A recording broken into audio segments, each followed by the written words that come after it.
So go to Visual Studio, New Project, and select the ASP.NET Web Application template and create a new project.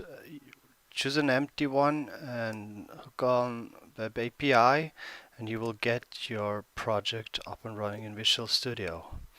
So there's a couple of dependencies that we need to get from NuGet, and I've listed all those on my blog. So what you need to do is you need all this to implement an OAuth 2 authorization server using OAuth middleware on ASP.NET Web API. All of those dependencies are related to OAuth implementation for ASP.NET Identity that enables your application to support any standard OAuth 2 authentication workflow. So when we're done with this, we need somewhere to store our user credential for authentication. So in this sample, I'm just going to hardcode this by creating user class with some properties, email and IDs and password and stuff, and then hardcode user service. So for this, what we will do is create a user service and do just hardcode to simulate that we're going to pick up some user credentials from a database or anywhere else. So the next step now is to create our OAuth authorization service provider. So I'm going to put this in the provider folder, and I'm going to call this OAuth app provider. And so this is where we set up all our claims and credential context for our OAuth identity. So there's a lot going on in this file, but the thing is that the client requests an access token from the authorization service tokens endpoint and put in his credential.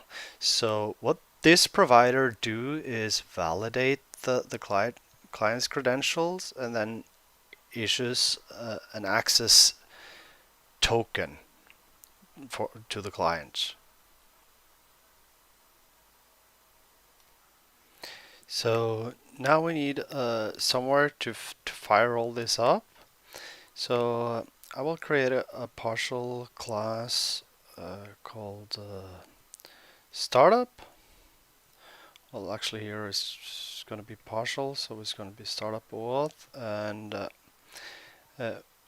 what you need to do here is set up all the options. So that will be sort of the token endpoints, the provider we just created, and expire time for the token, and so on.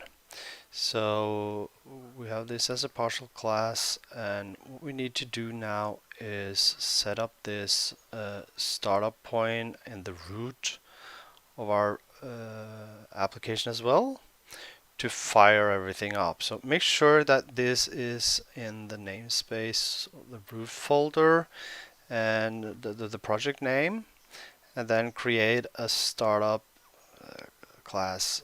This should of course also be partial, and this is by convention the configuration. So the only thing you need to do here is just call the configure auth and then the application, which is the application builder here, which has all those auth options.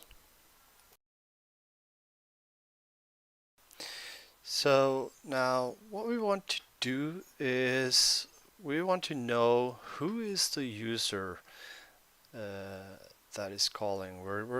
We're bringing on the tokens on our headers on each call now, and what we want to know is who is this user. So create this OAuth context extension method, and within this extension method what we need to do here is get the context, and then this is built in the authentication here, so we can get the claims that are set in the token, and from that we can get the user ID, and that way you have the user as well. So the only thing left now is to put a breakpoint in your provider and then try the application.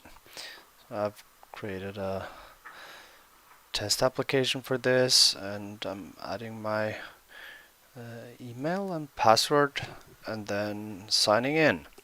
And what we should get there is it will actually break on this, and you will get the username and passwords here, and Owen will handle everything else. So you can see that you have now your tokens.